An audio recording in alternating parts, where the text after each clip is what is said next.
Okay,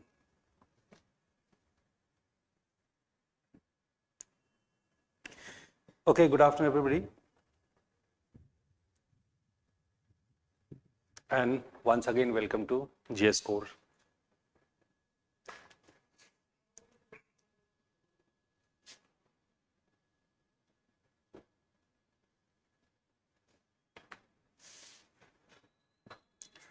I'll just give a minute. First of all, again, there was a slight delay. There was certain technical issue because of what this delay was there.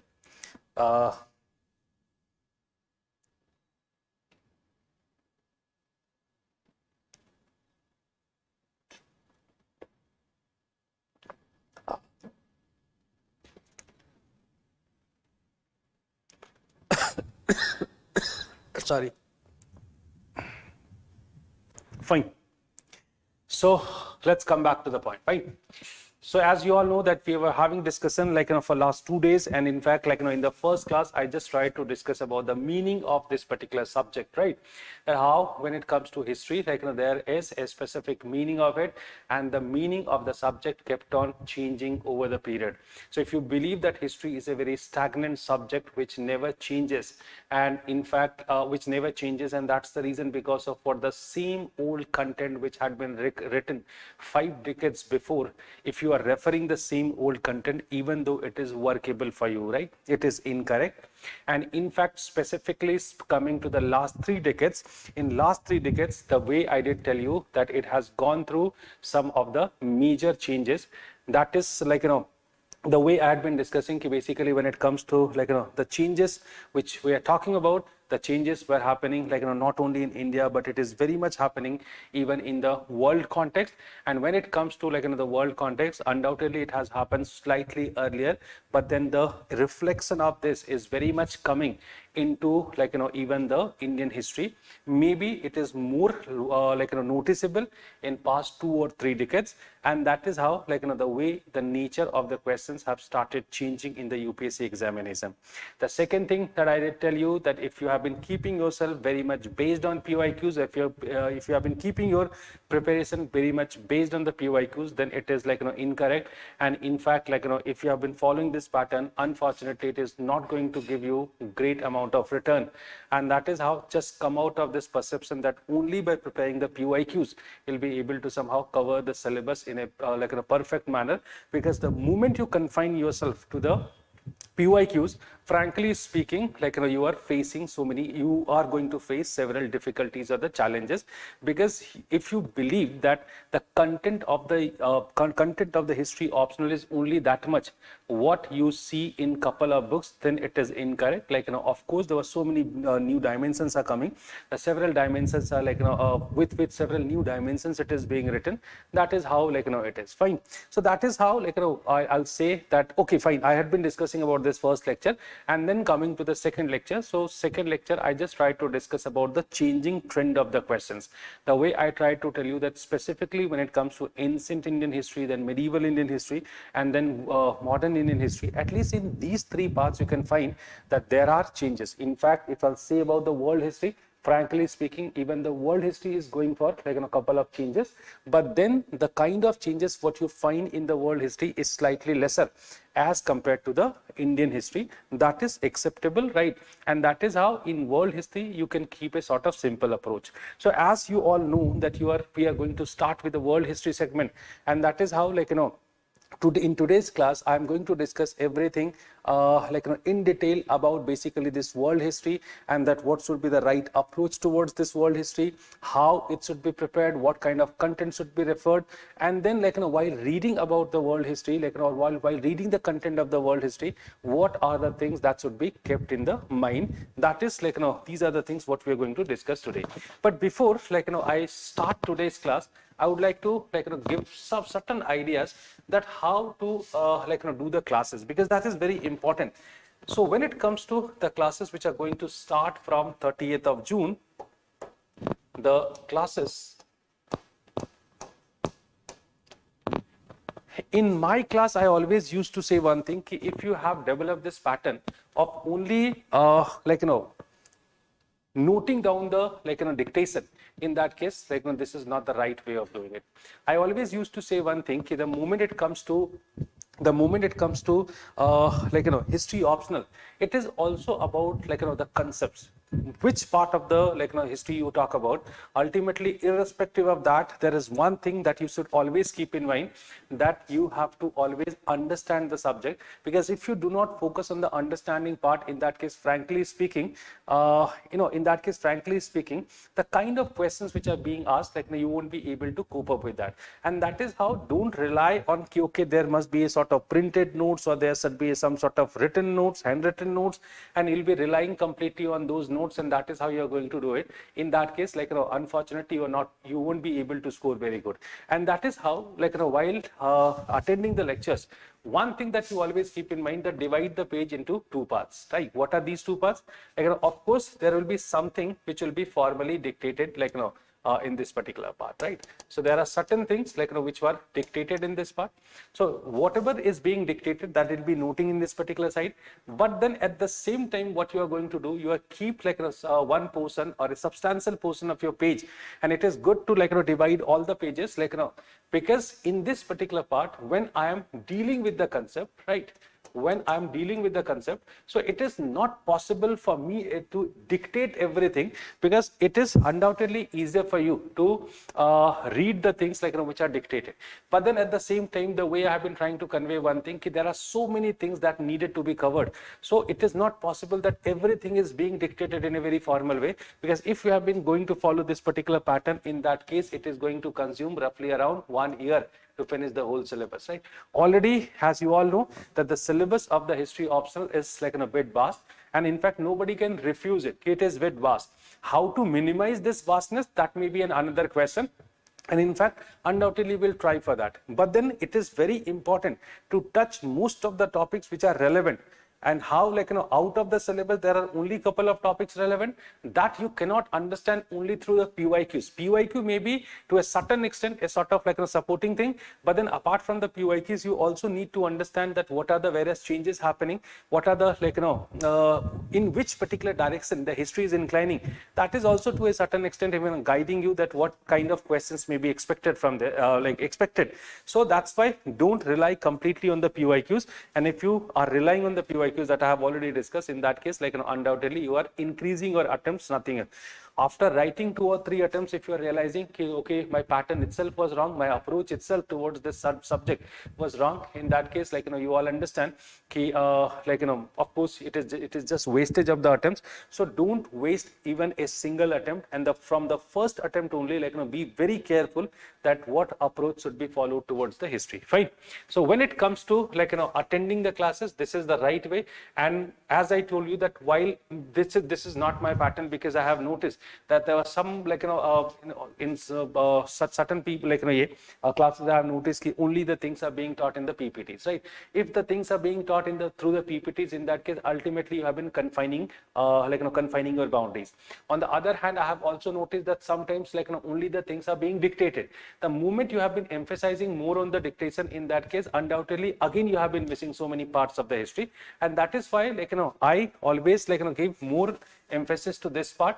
And while dealing with the themes of the themes of any particular part of syllabus, ultimately what I have been doing, I am unfolding, right, multiple new dimensions, right, or multiple dimensions of this. So out of those dimensions, what I have been unfolding here, there are couple of them which are very important, which comes to this side. But then, as I am telling you that it is equally applicable to all the parts, either you say ancient Indian history, medieval, modern, or world, every part it is happening. So the unfolding is very important. In ancient, though, it is very important because it is all about the concepts, and that is how it is very important. But even not only in ancient, but even in modern and modern and world history also, the unfolding is very important. And that's the reason, because of what, when I have been unfolding the dimensions of the any particular topic, at that point of time you should you should write the running notes here, and these running notes are good for you even for the revision perspective. If you have been revising the syllabus, if you have written it in a proper manner, in that case what is going to happen, just by seeing this particular content, ultimately you'll be able to recall most of the things. These are the various dimensions, these are the keywords, these are the various terminologies what you are supposed to use, like in history or while writing the answer on that particular theme. These are important scholars and so on. So that is how I can say this part is very important, and for me practically, frankly speaking, this part seems to be more important rather than this part. So this is what you'll keep in mind, that's the only suggestion that I'll be giving you. And now coming to the basic point. Okay, so the way you know that in the last class itself I told you that we are going to start the section which is known as the world history. Fine. We are going to start with the world history segment. So when it comes to world history segment, fine.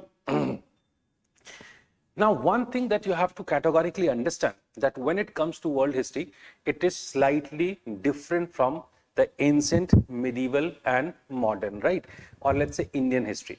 Now, there's a basic thing which is differentiating between the two, is very simply this: when it comes to Indian history, you have been reading all the parts of Indian history. You have been studying ancient, you have been studying medieval, you have been studying modern also. And since you have been studying all the three parts, and that's how you can understand the things in a very chronological way. So you know the establishment of various institutions in ancient times, right? Then you find the coming of certain new institutions and elaborated, and the changing of certain old institution. And then when it comes to the modern, you find that how come India got changed, and then what are the new challenges which are coming to India, and how India is coping up with those challenges. So you have been studying the Indian history in a very elaborated manner. But the moment it comes to world history, let me tell you very frankly, in world history, you are not only supposed to read, about Europe, because ultimately when it comes to world history, somehow Europe remain in the center. But then yes, it is also true that only Europe you are not reading. Apart from Europe, you have been reading several other parts, such as you have been reading about America. That is part of it, right? You have been reading about Africa. I'm talking about both the Americas. Okay. Then you have been reading about Africa also. Then Southeast Asia. You have been reading about China, you have been reading about Australia. So basically the syllabus what you have been covering, that is much more vast.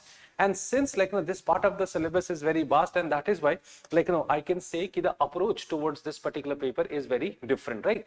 So in fact, how we are going to decide the approach, it is very much depending on this fact that what kind of expectation the evaluators do have from you while evaluating your answers. So basically, if I'll say it in a very straightforward way, in that case, simply I'll say that while evaluating your scripts scripts for Indian history is very different, and the expectations are changing when it comes to world history, evaluating the scripts or evaluating the answers of world history. And that is the reason because of what we have to follow a different approach towards the world history, right?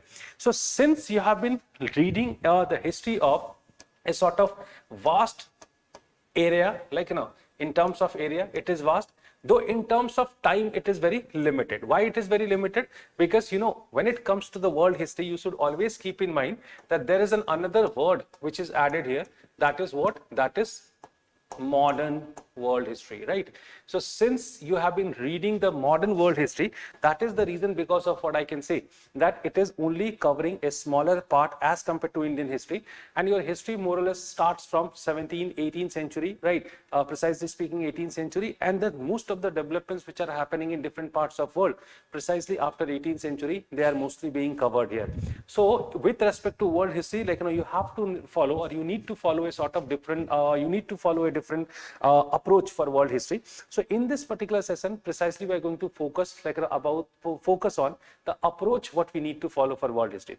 But for that, we have to have a sort of better understanding of this particular part, that how this particular thing should be understood, right? So first of all, when it comes to the modern world history, the way I did tell you that we have been studying what part? It's modern. Sorry. Yeah. Modern world. It's okay. I've committed a mistake here.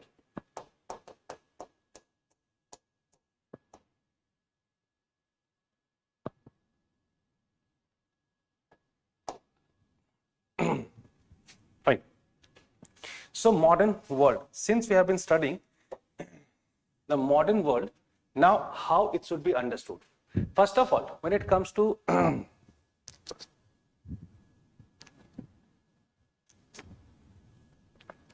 okay, fine. So when it comes to the word modern, now this is a very important term, right? When I'm saying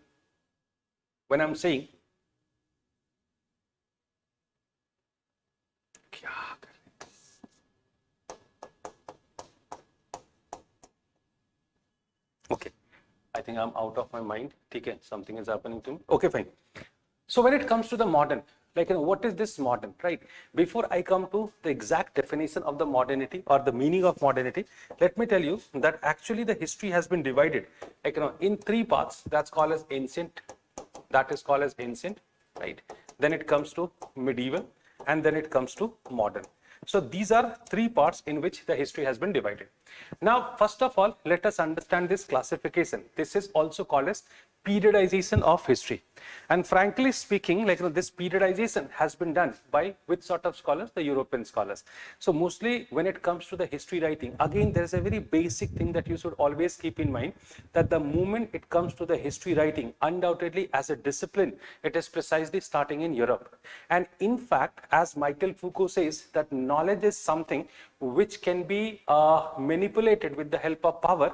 So you should always keep in mind, and there was a point where undoubtedly Europe or couple of countries of Europe, since they had been dominating in the whole world, and that is how when it comes to the creating disciplines, right, or when it comes to, like, starting certain disciplines, all these disciplines, frankly speaking, would be all these disciplines, frankly speaking, are ultimately evolving or emerging in Europe. Since all these disciplines are evolving in Europe, that is the reason because of what, like, they had a sort of control over the writing of it, or let's say deciding the direction. No, I won't say like all the subjects are like this. There are certain subjects which are evolving in the other parts of world also, but then these are late developments, such as if you'll talk about public administration. So undoubtedly public administration is having a very late evolution, and in fact by taking the content from different, like, sort of disciplines, ultimately a new subject has been created. So undoubtedly I have been talking about some of the basic subjects, some of the very traditional subjects. So since this kind of knowledge has been created mostly by the people from Europe, and that is how, like, undoubtedly they are having a sort of control over it. So they have, like, they have done this division into ancient, medieval, and modern. And in fact, this is one sort of division, though it is done in Europe, but then you can find that it is being followed, right, in most of the parts of, like, world also. So it is very much being followed even in America, even in India, right, and even in other parts also, because somehow it became a sort of common tradition in the, like, history. So when it comes to, like, division of Indian history, that follows a slightly different timeline, and this also you should be very careful of. Sometimes we believe sometimes we believe that when it comes to the division of the history, it is, like, going parallel. It is not going parallel, right? Why it is not going parallel? Because ultimately it is not necessary that when Europe enters from ancient to medieval, it is the same period when India also enters from ancient to medieval or from medieval to modern. That may be very subjective, but of course, as I told you, that history writing itself is evolving. So you should understand it in this way. There was one point where it was believed that there was a very populist theory that is called as the diffuseness theory, right? What is this theory called about? Like, this theory was being called about the diffusionist theory, fine. So this theory itself says that actually major changes, right, which are happening in history or which are happening in the society in past, basically all these changes are happening in a particular epicenter, and then from this epicenter it is getting spread to the other parts of world. That was a popular perception. So since it was a very popular perception, and that is the reason they believed that once, like, Europe is entering from ancient to medieval, and then maybe after a decade or after a century it is going to the other parts of world, and that is how these changes are, like, these changes, the other regions have been following these changes. So that is the reason because of what, like, initially what happened, like, Indian history has been also also divided in this particular line. But since the early sort of classification of the time has been done by European scholars, and since their writing was very much biased, I'm precisely talking about James Mill. Now he has done done this periodization in this way. It is about he has done this periodization in this manner that the Hindu era, the Muslim era, and then the British era. Now they have done it very smartly because they called it Hindu era, then they called it Muslim era, and then they did not call it Christian era, the third one. Rather they called it British era, or in fact they had been calling it modern era also. Why? Because they wanted to prove that ultimately the modernity is being brought to India by them. So only after the coming of the Europeans the modernity is coming to India. So but then at the same time they have done the division of ancient and medieval in this way, the Hindu era and the Muslim era. That kind of biased classification was there. Once Indian history writing became slightly independent from this European influence, and some of the Indian scholars they also came up and they also started writing the history of India. At that point of time they have sorry, they have left this particular classification, and they also got another classification that is known as ancient, medieval, and modern. Undoubtedly it is a sort of impact of the European history. Though it is not the only timeline, or it is not the only division of the time. Rather, once the history writing got developed in India, certain more terminologies started coming, and you should always keep in mind that these terminologies are somehow making the history more complicated, such as either you can say complicated, or even you can say simplification also. So if we'll try to discuss about the other divisions, so they have basically created some more periods, such as the period between ancient and medieval has been called as early medieval, right? Now there is a new term that has been coined as early medieval. When it comes to the period between medieval and modern, so now a new term has been coined up. What is that? That is early modern. So these kind of terms have been coined, and that is how as far as this classification of time is concerned, it's not necessary that the same sort of classification has been followed. Rather, I can say new classifications are also being done. And now when you have been seeing these kind of terms like early medieval and then early modern, frankly speaking, these are more based on the Indian context, because when Europe enters from ancient to medieval, they had a clear institution on the basis of what they defined key as Europe enters from ancient to the medieval, and it was feudalism. So since feudalism was very much proved in European context by a couple of scholars like Henry Pirenne and Marc Bloch, so now people were having the clarity there. But when it comes to the Indian history, now over the period when the Indian scholars have started writing the Indian history, they realized one thing, actually there is something in between that is called as early medieval. For a very long period of time, this particular part remained ignored. People were not studying about them, right? Early medieval, there was nothing as such which was existing in the name of early medieval. Then further, the Marxist scholars are coming. They established one institution even in India, that was feudalism. And then what happened, that is the reason because of what they started calling it medievalism. But then since these ideas were being countered by the other scholars, and that's why in order to keep it safe, it was being called as early medieval. But it is yet there were so many debates are going around it, and that's why we are not, at least in this present condition, we are not supposed to answer this particular question, that whether it is true or not. But then yes, the early medieval becomes undoubtedly very important part of Indian history. And in fact, the way in the last class I was just trying to discuss one thing, early medieval in the last few years, precisely speaking, in the last 5 years, it had become very important.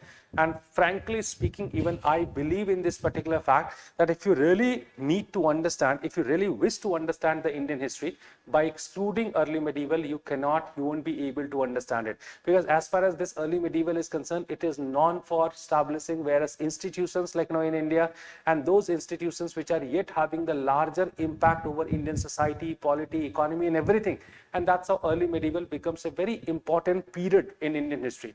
And since there is certain confusion, and that's why the questions are coming in both the parts, even in ancient questions are coming from here, even in medieval, the questions are coming. Because if you believe that feudalism was there in India, in that case you can keep the early medieval in medieval. But then if you counter this idea that feudalism was not there in India, as the Harman Kulke did, as B.D. Chattopadhyay did, So the way these people have been countering this idea, on the basis of that, they have been keeping it in the category of they have been keeping it in the category of ancient, because if feudalism was not there, in that case we can talk about the continuity, right? That from ancient there is no remarkable change, rather there is a continuity, and that's how we can say they have been keeping it in this part, right? In the same way, we can say that idea of early modern is there when it comes to 17th and 18th century precisely. Now many scholars believe that because of the coming of the Europeans, Indian economy or Indian society has already entered into a new era, and that's how we should not wait till the end of the Mughals for calling the beginning of a new era that's called as modern era. Rather, this should be called as the early modern, because certain elements of modernity had sorry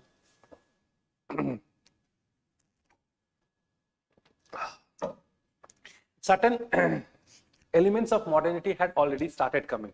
So the division of the timeline is not something which is very simple or which is very easy. Frankly speaking, it is a very complicated one. And if we'll really talk about history as a discipline or as a science never follows this kind of classification. Rather, it goes for a different kind of classification. And what is this different classification? It's about prehistory, then the proto-history, and then history. That is the real classification of history. But for the convenience of our study, ultimately, we follow a different sort of division, that is ancient, medieval, and modern, and somehow we have to adjust with this. Okay, these kind of divisions are there, and ultimately we have to follow it. And certain ups and downs are there, certain changes are here, so we have to adjust with that. That is the solution we do have. The way that our syllabus itself is divided on this particular on this particular ground, so that is how we are not having any solution apart from that coping up with this, right?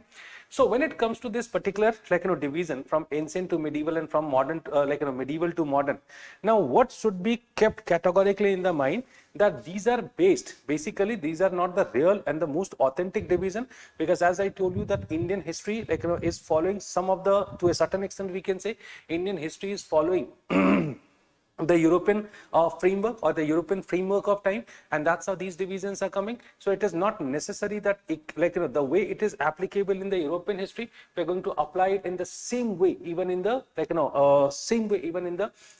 Indian history also.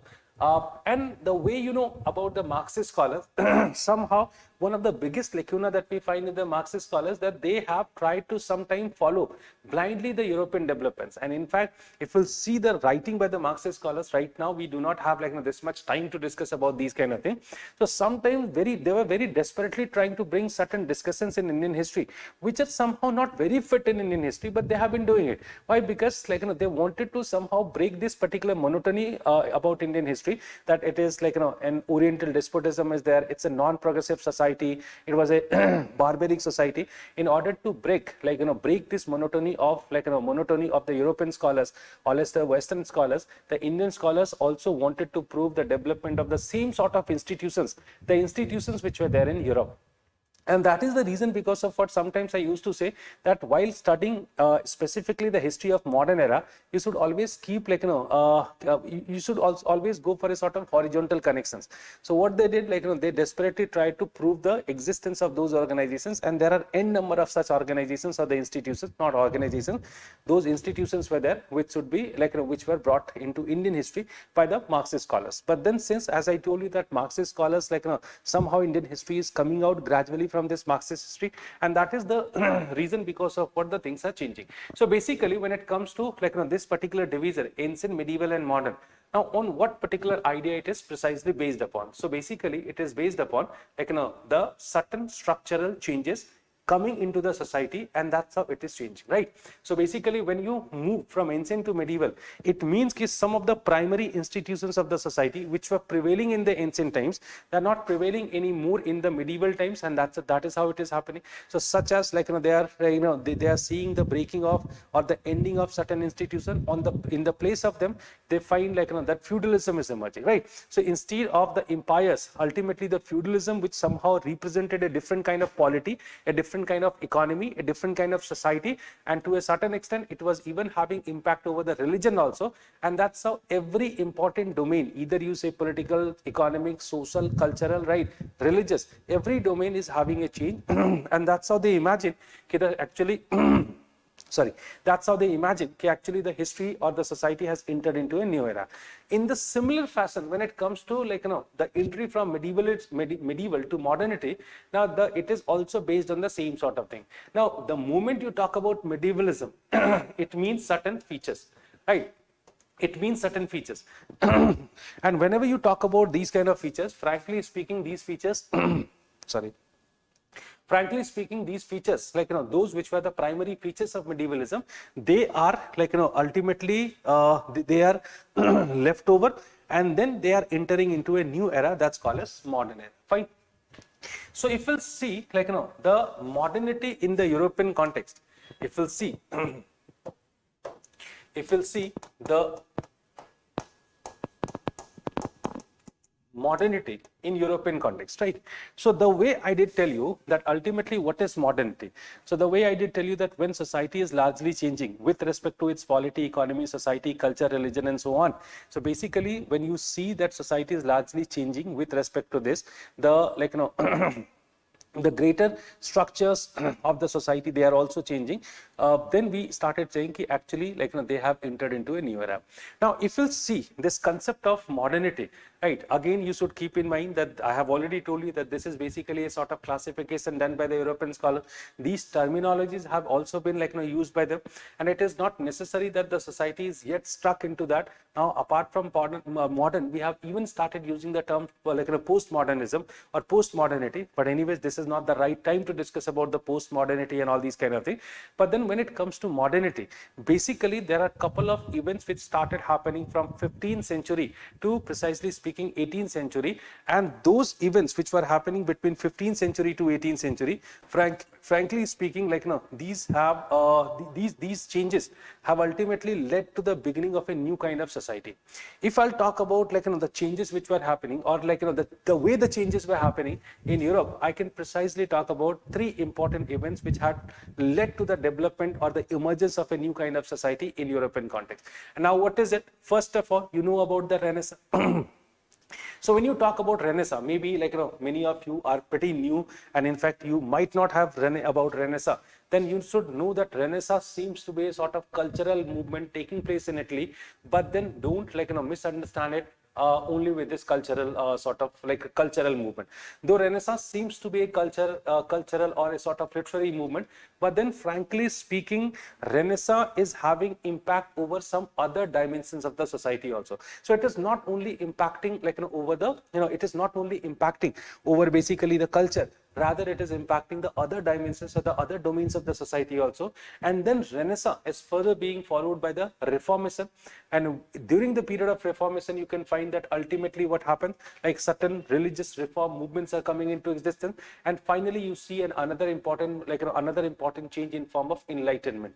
So these are three major developments in Europe. Not only in complete Europe, rather we can say only in the western part of Europe, because if we'll compare Europe, specifically the western part of Europe and the eastern part of Europe, you can find the changes are there. So as far as the eastern part of Europe is concerned, now it represented more medievalism. But if we'll talk about the western part of Europe, in that case, that part had been representing more the coming of modernity, and that's how precisely speaking the western part of Europe had been going through certain changes, and because of that, ultimately you find the birth of two things, right, that you should keep in mind.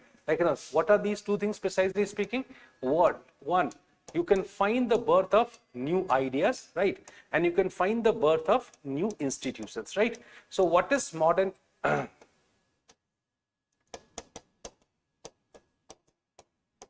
So what is modern world is basically all about the coming of new ideas and the new institutions.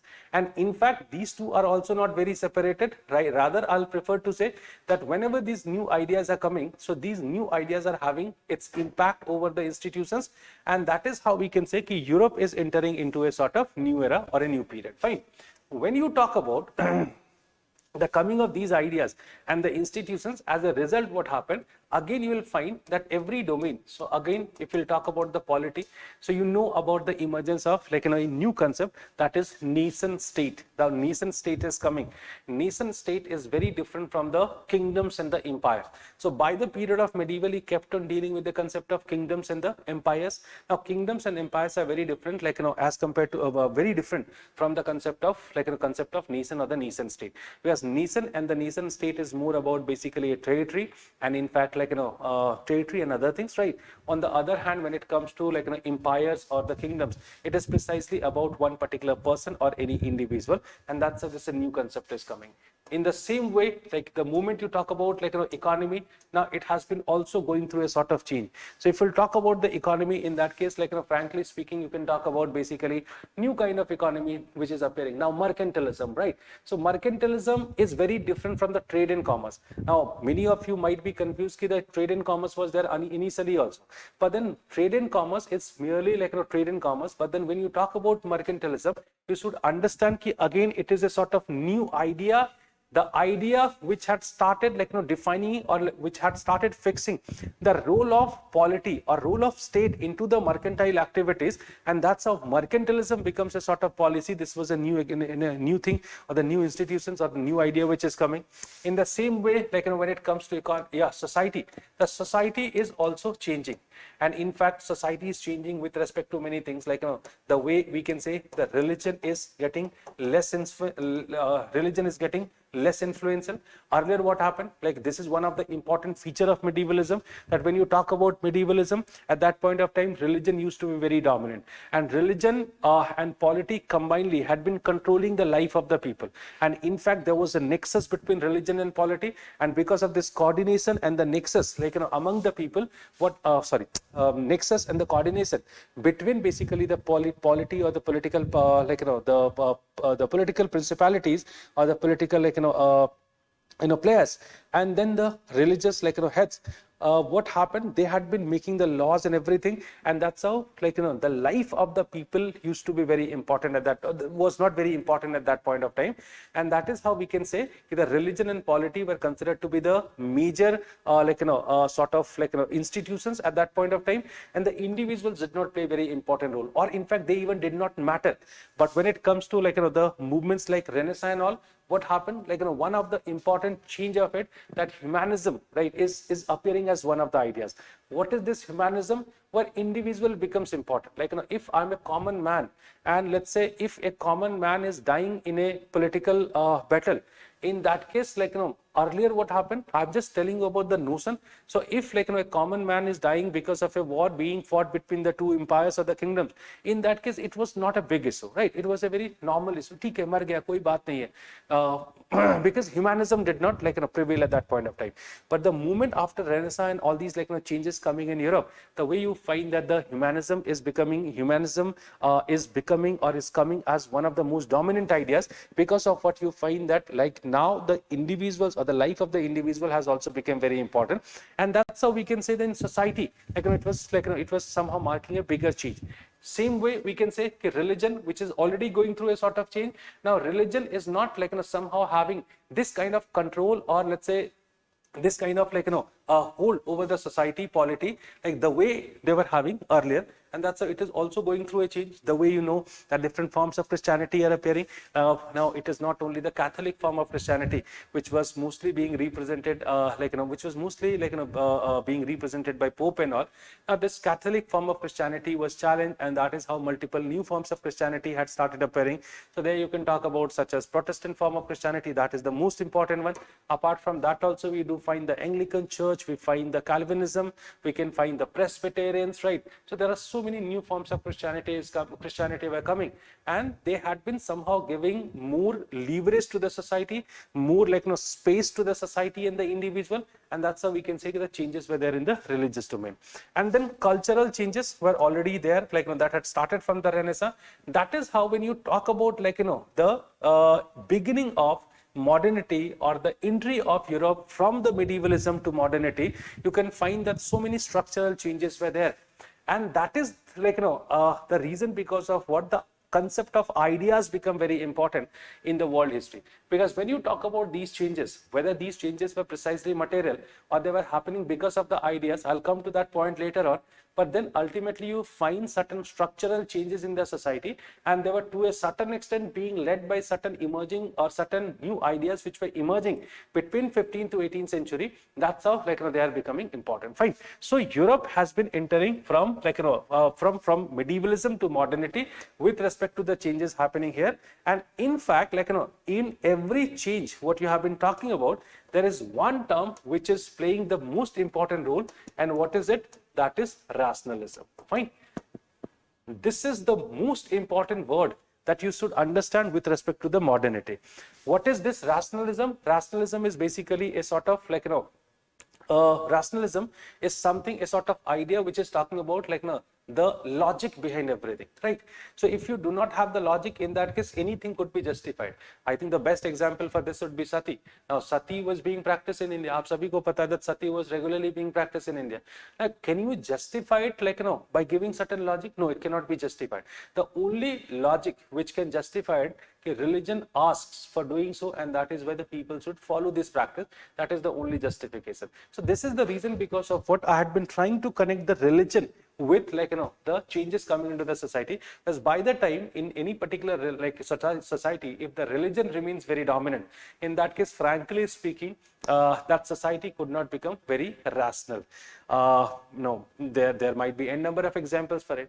अगर दो examples मैं आपको एक example मैं आपको देता हूँ, that example could make you understand in a better way about this rationalism. Newton अगर medieval era में होते तो सेब नीचे गिरता, तो सेब के नीचे गिरने के बाद उनका जो statement यही होता कि it was the wish of the God. भगवान चाहते थे कि ये नीचे गिरे, इसी वजह से ये नीचे गिर गया. अगर भगवान ये चाहते कि सेब को ऊपर जाना चाहिए तो कौन रोक सकता है? ठीक है, नियति से परे कुछ नहीं है. There is nothing beyond the destiny. So it is all ultimately it is the God which is deciding everything. Now there only the logic is ending, right? So the moment you are giving this kind of excuse, it means that the logic is ending. There is no point of talking about it. But then if the era is like this, where people started thinking why, or person like Newton had started thinking why the apple is falling down.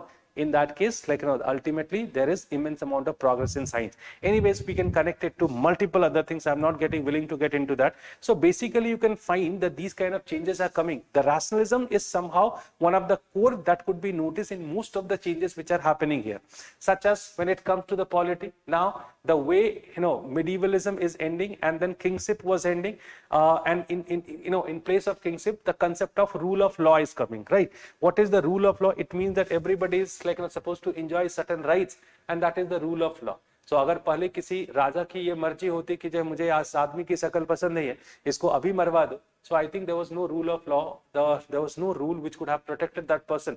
लेकिन अगर ये rule of law है तो इस case में ऐसा नहीं हो सकता है. So this is a kind of new approach. In the same way, economy, I did tell you that somehow you find the linkages between the polity and economy. The way you find that the religion and polity was very deeply connected in the medieval times, now you find that it is the economy and the polity which got deeply connected. That is how you find a new change. Society, I did tell you that society ultimately becomes the rational. The moment that any society becomes rational, it means that it started questioning the various taboos being practiced in the society, and the moment it questions the taboos being practiced in the society somehow becomes more innovative, it becomes more scientific, it becomes more inquisitive. Whenever something is happening, ultimately they started asking questions. Earlier, asking question was not permitted. Why? Because everything was happening as under the wish of God. And that's how asking question was not being promoted.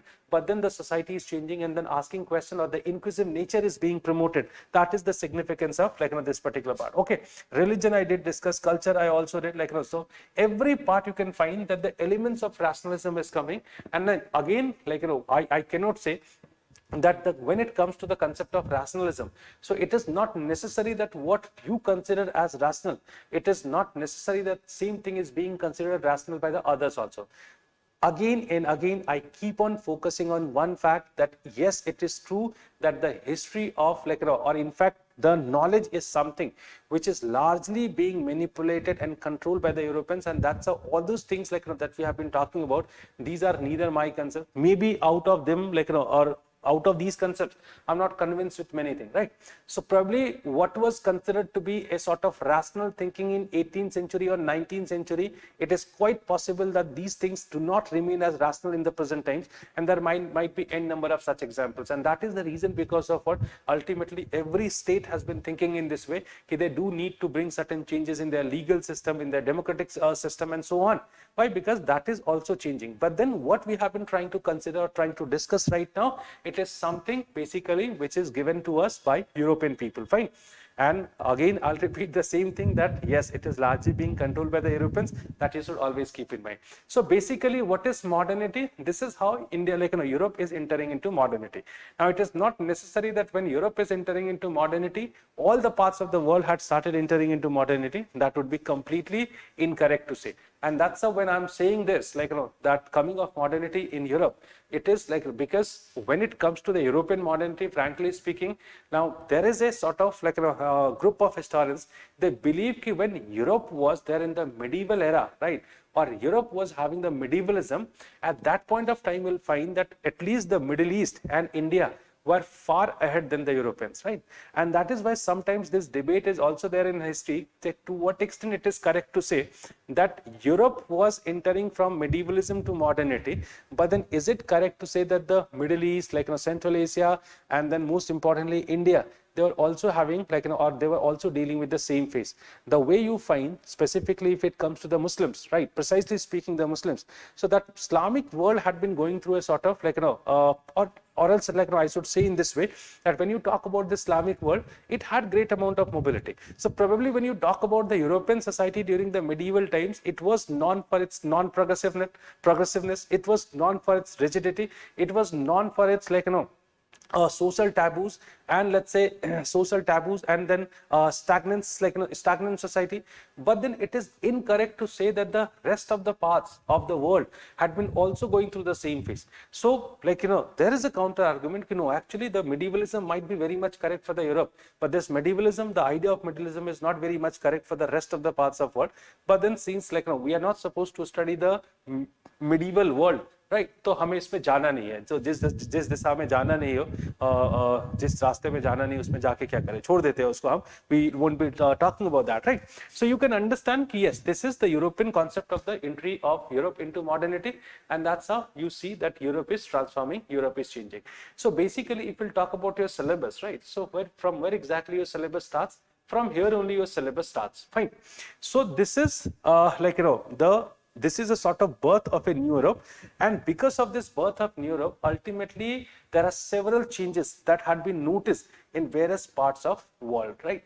So not only it led not only changes in Europe, but it has been leading multiple changes even in the rest of the parts of the world. And that is how the modern India or the modern part, I always used to urge that understand the modern India horizontally, right? Because you can find the connections from one place to another place, or one region to another region, because this kind of interconnectedness is one of the reality of the modern world, right? And in fact, India is also very much part of it. Frankly speaking, once you have understood the world history carefully, or let's say in a good way, frankly speaking, after that you do not face so many difficulties while understanding the modern India, because so many things are very much clear. Now you can understand if it is happening in India, why is it happening? What sort of role Europe or the England had been playing in the happening of these kind of things. And these kind of connections you'll find among the various parts of world, right? America is connected to India, Europe was connected to India, Africa was connected to India, Southeast Asia was connected to India. So basically this kind of interconnectedness is one of the reality of the world history. So if you'll see simply that what is the meaning of the world history, this is the meaning of the world history. So under this particular perception, ultimately what happened, the syllabus has been just a second, the syllabus had been designed. So let's see the syllabus. I'm not going to go for a complete explanation of it, but then I'll be dealing with some of the very important aspects. Okay, fine.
Okay, fine.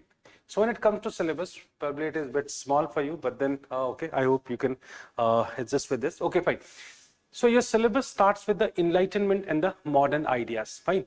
Now there are two things I would like to say. First of all, I think it would be completely inappropriate to understand the world history only by starting it with the Enlightenment.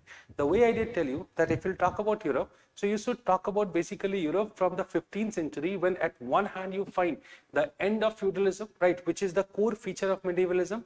On the other hand, you start finding some movements, the movements which had been ultimately leading to the rise or the emergence of the modernity. So frankly speaking, though it is not part of your syllabus, then you should at least have a sort of a good idea of Renaissance, right? Then Reformation, and then Enlightenment. So basically your syllabus is starting from the Enlightenment, then having a brief idea, or having a sort of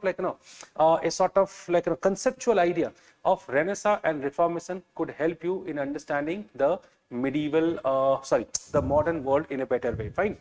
Then what is to be noticed here, that immediately after that you study basically certain some major ideas. Now there is a sort of application of this. This is the reason I would like to talk a little bit about it. So the way I have been telling you about the major ideas, fine, and then couple of philosophers had been referred in your syllabus, such as Kant is there, Rousseau is there, though only these two have been referred, but sorry, not two, rather I'll include Marx also here.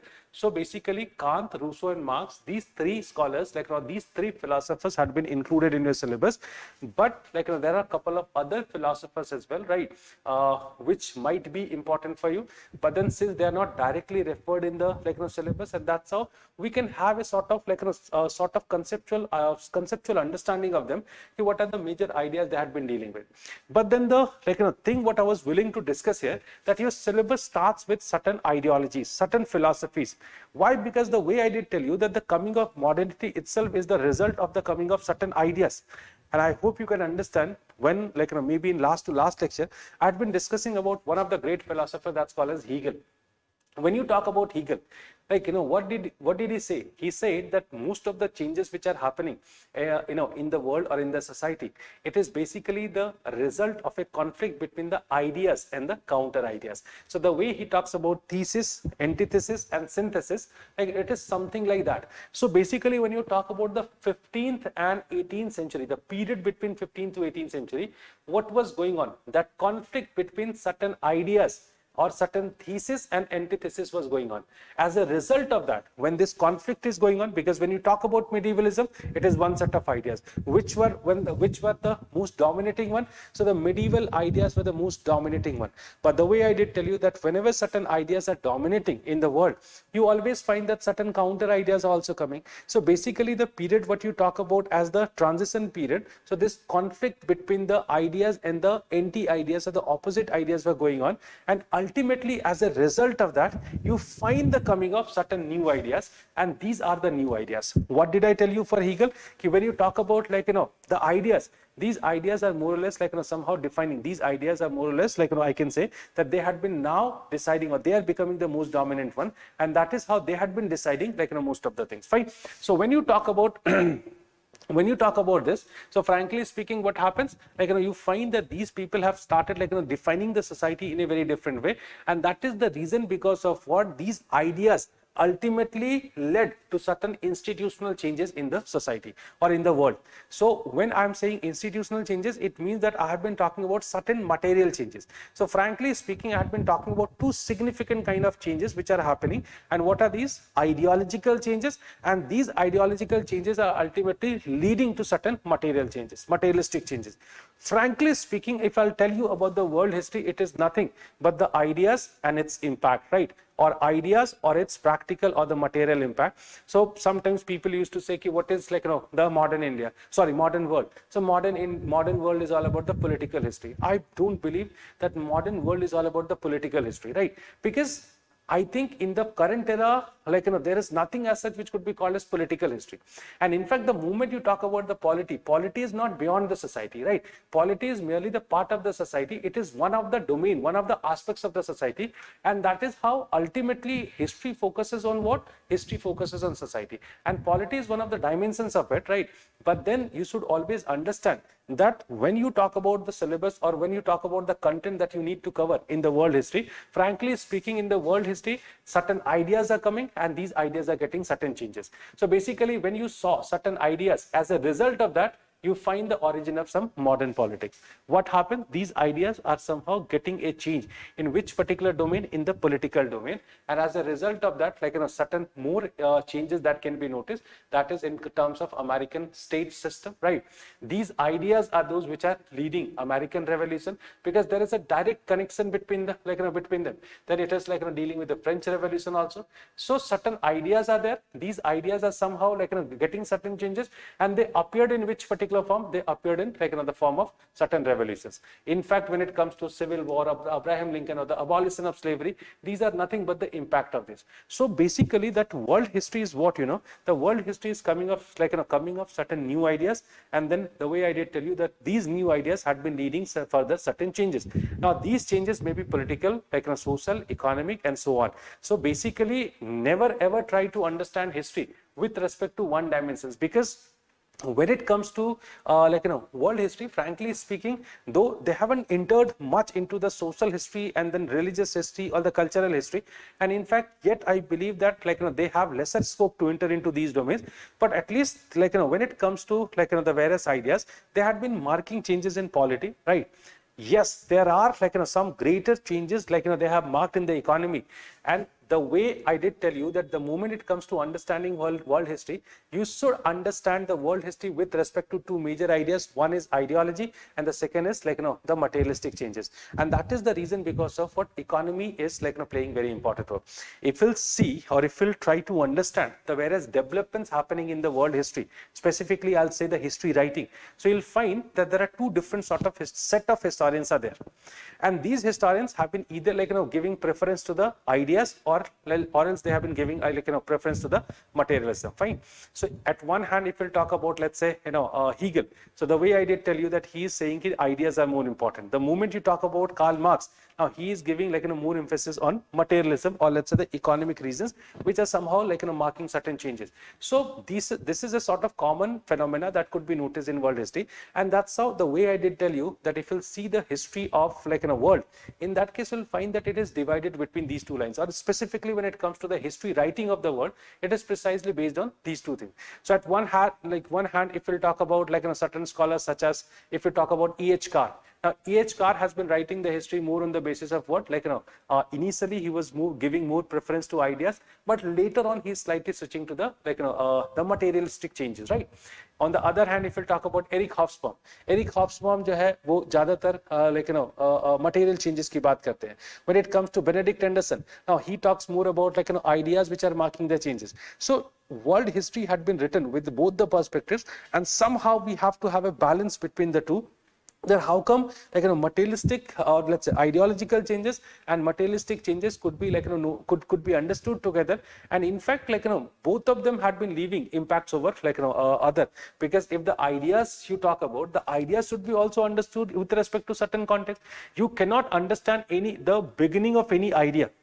Frankly speaking, you cannot understand the beginning of any idea without understanding the context. If you really need to understand any idea, any philosopher for that matter, let's say you have been talking about Kant and Rousseau. So if you have been really trying to understand Kant, Rousseau, Marx, or let's say certain ideas also, when you talk about liberalism, when you talk about neoliberalism, when you talk about colonialism, when you talk about new colonialism, or let's say nationalism, they all must be understood in the context. The moment I'm talking about the context, it means that I have been talking about the materialistic scenario, or let's say the political scenario, what I'm keeping in the category of the materialistic scenario. So you cannot understand without understanding this, and that's how you should always try to make a balance between the two. So basically, the way I did tell you that ultimately these ideas had been getting certain changes, and then you see several other changes. So basically in this unit only you find British democratic politics, the parliamentary reforms, free trade charters, all these things changes were happening.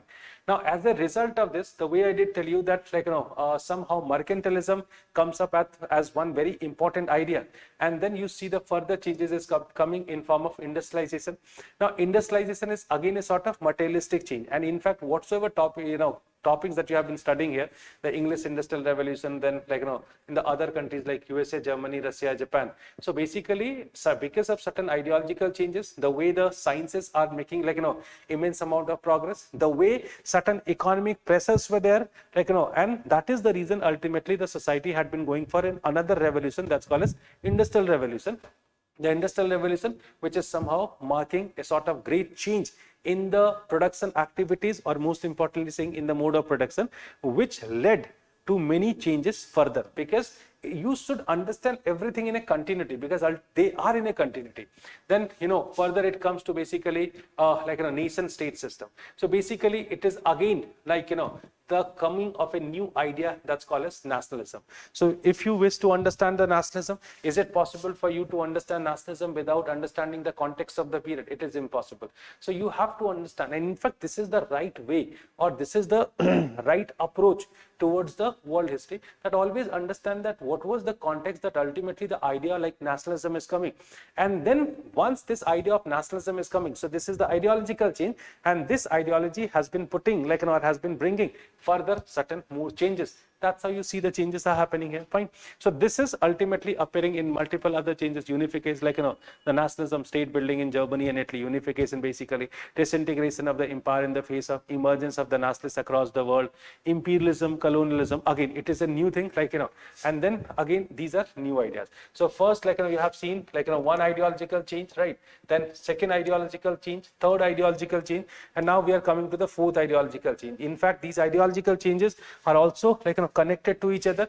So this is how, if you'll see the world history, it goes in this particular manner. So till the coming of this particular point, right, the world war, the world after the World War II, frankly speaking, it is sort of a sort of relationship between certain ideological changes and then certain materialistic changes.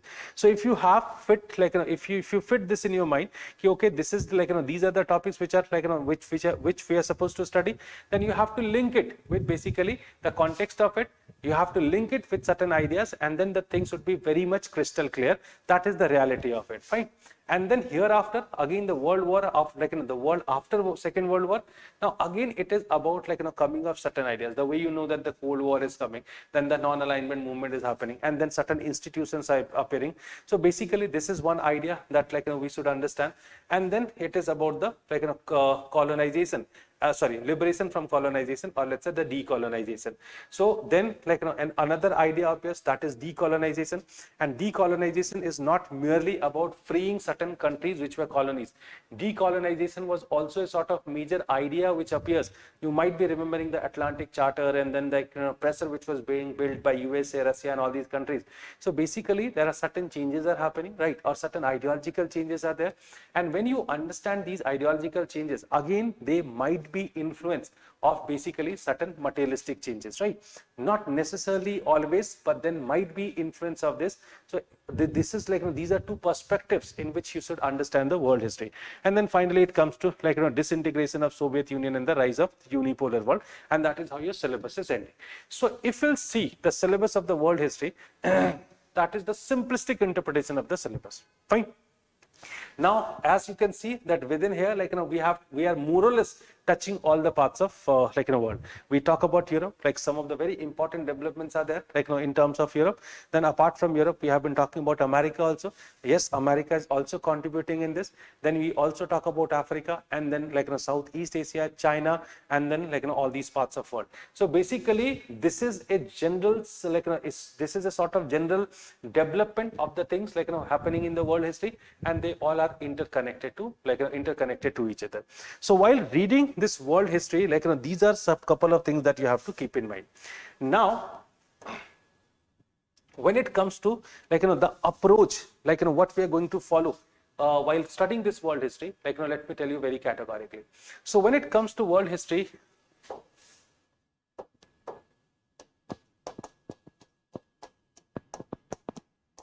approach, right? So just remember few things.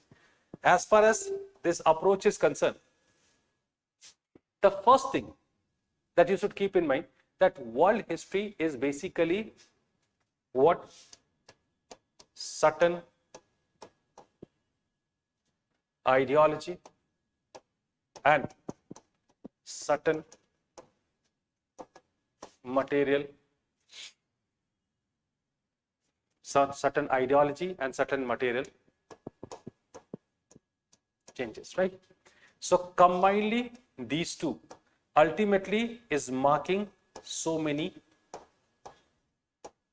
changes. The changes could be understood with respect to the impacts also. If I'll summarize this world history to you in a very simplistic way, this is what I'll say. Sometimes, like, people misunderstand this, that world history is more about the ideological history or the political history. Frankly speaking, neither it is purely ideological history, because the moment you talk about ideological history, there is a very different meaning of ideological history. So we are not merely reading about the development of certain ideas. Rather, we have been understanding not only the development of certain ideas, but then we have been also trying to understand that what are the various changes, like, which were led by those ideological changes.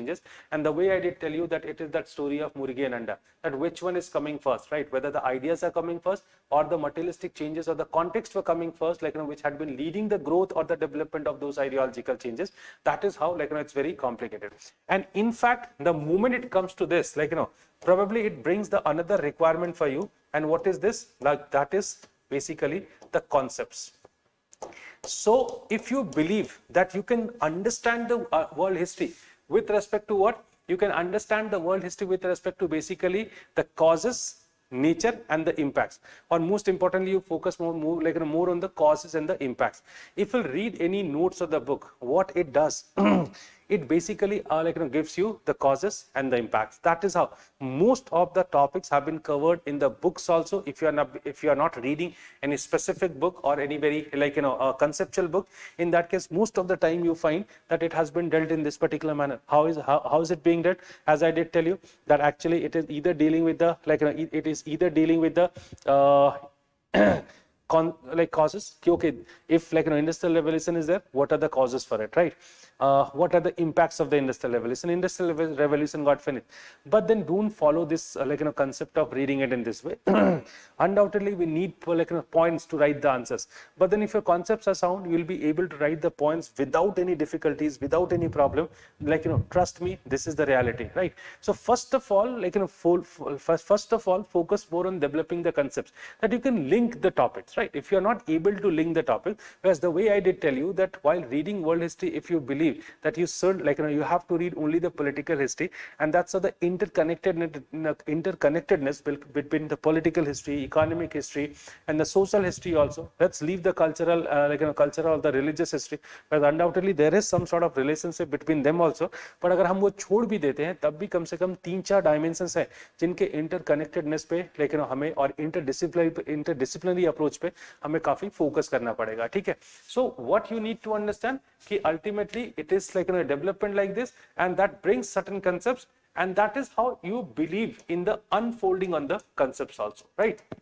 Unfolding of the concepts, because if you have understood the things with respect to just a sort of very what to say, the point-wise approach towards everything, in that case you won't be able to unfold the unfold the various dimensions. Frankly speaking, if you'll see the questions coming these days in the world history also, so they are not there in a very typical line.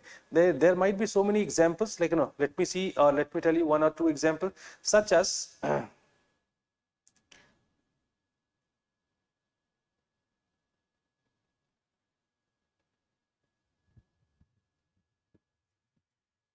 okay, such as जो पहला topic है उसी में से देखते हैं. Do you understand that the lack of statesmanship in London during 1760s and the 1770s was an important contributory factor in precipitating the American Revolution? Analyze. Now, it is not there in a very traditional line, or else I can read in another question.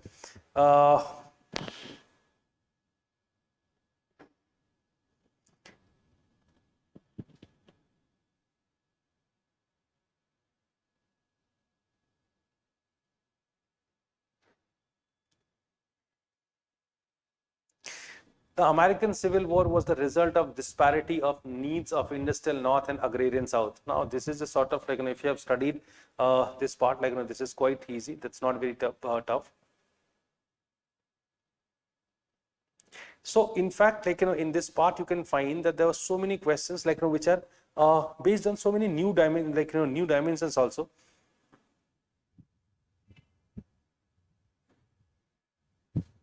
I won't say like, majority of the questions are coming from this, as I had been like, giving you a couple of examples, 1 or 2 examples I gave.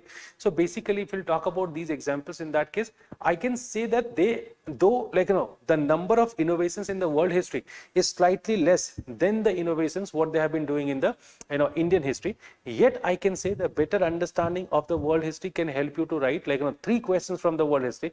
And I always used to say, when it comes to ancient, undoubtedly you attempt 3 questions from ancient. But when it comes to the paper 2, like, you have the freedom or the choice to opt like, 3 questions either from modern or from the like, modern world or like modern India. So that's why you can keep this part like, let's say, keep your part better. Okay, moving to the next thing. Now, when it comes to the other important dimensions for the world history, like, keep in mind that it is simple as compared to the world history.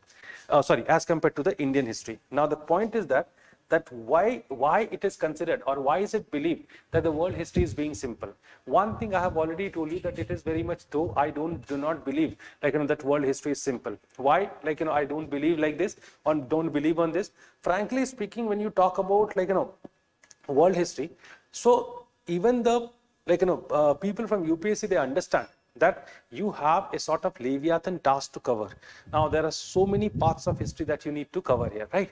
And in fact, when you talk about the like, world history in the academic perspective, in that case, undoubtedly, it is not a simplistic one. Since I have been teaching like, for so many years to this history of America, history of Europe, so I know that the things are very complicated. The things are very like, there are like, some deep historical analysis and some deep historical like, debates around this, such as like, when you talk about American Revolution or American like, history. Now, in American history, the Grob and Villiers, there's one book which is a very important book, like, why it is giving you a sort of like, information on all these debates which are there. When it comes to the like, European history, David Thompson remains a very important book. So it is not true that the history of this particular part is not like, complicated. Of course, it is complicated. If you wish to understand it in a better way, if in a more deeper way, in that case, it becomes complicated. But then, yes, it is also very important that whether it is required or not. And that is the reason, because of what I always used to say one thing, those who have done their graduation from a good college, were actually like, from a good college, in that case, undoubtedly, they would be getting extra, advantage. And that is the reason, because of what I have noticed, that the people, those who have done their like, graduation from, let's say, DU or some any good university, now they have been always scoring good. This is a reality that you need to accept. Now, some believe that, while doing the college or while doing the graduation with history, ultimately it is getting no extra edge. Undoubtedly, you are getting an extra edge. Like, if you have been doing it seriously, in that case, undoubtedly your readings are very vast. But then, as I told you, that when it comes to like, when it comes to the world history, frankly speaking, their expectation from you is pretty less. And the way you believe that when you have been writing answers in general studies, like, on history, basically on history, and when you are writing the answers on in history optional, so it is believed that there is like, a great difference between the two. But frankly speaking, when it comes to paper 2, specifically the world part, their expectation is very meager. It's very less. And that is the reason, because of what? Your task is not being very complicated. Such as when you talk about the Indian history, like, there is one thing which is like, becoming very important. What is it? That is historiography. Right? So historiography is something which plays very significant role. That is like, a reality of the Indian history. And to a certain extent, yes, it is necessary. You should know about it. But here also, like, there is a twist, like, that I had been discussing, and over the period I'll talk more about it. But then, is it needed in the world history? Frankly speaking, no. And don't remain under this confusion, okay, somewhere I'll discuss, somewhere I won't discuss. Okay, it is not needed. If you remember something, you can write, there is no problem, right? And frankly speaking, if you'll talk about the world history, since great amount of expertise is not required, is not expected from you, that is the reason because of what you don't need to read so many things on world history. Rather, just go for a very simplistic approach. Try to understand everything like a story, and if that story is fit in your mind, and then the only thing that you need to do apart from it, that over the period you need to fit certain facts also, because if the story is very clear, if the story is very clear, frankly speaking, you won't face any difficulty in decoding the questions. I categorically say that when it comes to the questions from the Indian history, sometimes it is so tough that you need to invest all of your energy just to decode the question, just to understand what exactly they have been asking. In the world history, maybe the lines are very twisted, but then ultimately it is based on a simpler concept. Why? Because it is like a story format, right? It is in a story format. And the reason because of what it world history naturally is also simple. And do you know what is another reality? When it comes to the simplicity or the complexity in history, it is very much depending on the sources. So what happens when it comes to the sources? Since we have been talking about the modern part, so let us compare the modern India and the modern world. Frankly speaking, when it comes to modern India, since majority of the part or in majority of the period of the modern India, India was a colony, and that is the reason because of what here there was no culture of preserving all those facts or all those data in the documents. Since most of the things were confidential, and that is the reason either they were sent to Britain or they were being burnt. Right now also, if you really wish to do a sort of good research on modern India, frankly speaking, you need to go to London, because most of the important documents are kept over there. So when we are accessing to the archives for doing our research, frankly speaking, at that point of time, most of the time we face this disappointment that okay, this document is not here. And that's why if you have been doing your research in modern India, and if you somehow prove the majority of the documents are there in the London House or something like in those archives, in that case very easily you get the fund from the Indian government to go to London and to get access to those kind of documents. So basically what happens, this is one reality of the modern India, but then it is incorrect for the world history, since the sources are available here in a very good manner, and that is the reason because of what so much complexities are not left in the world history, right? There might be interpretation, different kind of interpretation, but then when it comes to the complexity which is created because of the absence of sources, frankly speaking, that is not happening, right? So world history is simple for a couple of reasons. As I told you that it is more like a story, right? एकदम पूरी कहानी चलती, अगर आपने ढंग से पढ़ा उसको, ठीक है, पूरी कहानी चलती है. In fact, this is the reason what I follow a very different process while teaching the world history. For most of the topics, what do? I always forward a sort of short clipping of the videos of 10-15 minutes, and I always use or ask the students to come to the class after reading those, after seeing that particular video, because that video somehow makes the things very clear in your mind. Acha, since these are in the visual format, so you get a story fit in your mind, and now fitting certain facts within this story, and then certain ideas or certain certain arguments by the scholars, right? Because it is the questions are coming in the statement format, and that is how I keep on using the historians. But then I always say that you don't need to remember it, but then understand that what is the context of it, what is the meaning of it. So it goes through in a very story-like format. Since there was no great amount of complexities, the things are very clear. It is crystal clear. And then, as I did tell you, that ultimately the historiography is also not very much needed here. So even though if you know it is not needed, it is not compulsory for you that you have to write it. It is expected in good number of questions in in Indian history, but then it is not expected here. That is the reason because of what I believe that this particular part is somehow quite simple, and it's easy to cover it in just 35-40 classes. That would be the number. So that is all about this world history. I simply wanted to discuss about the approach today. So now we'll be starting with basically which part, that the transition of Europe from medievalism to modernity. That is the topic from where we are going to start. So that's all from my side. So thank you very much for joining the session. So we'll be meeting for the next session on 30th. Thank you very much.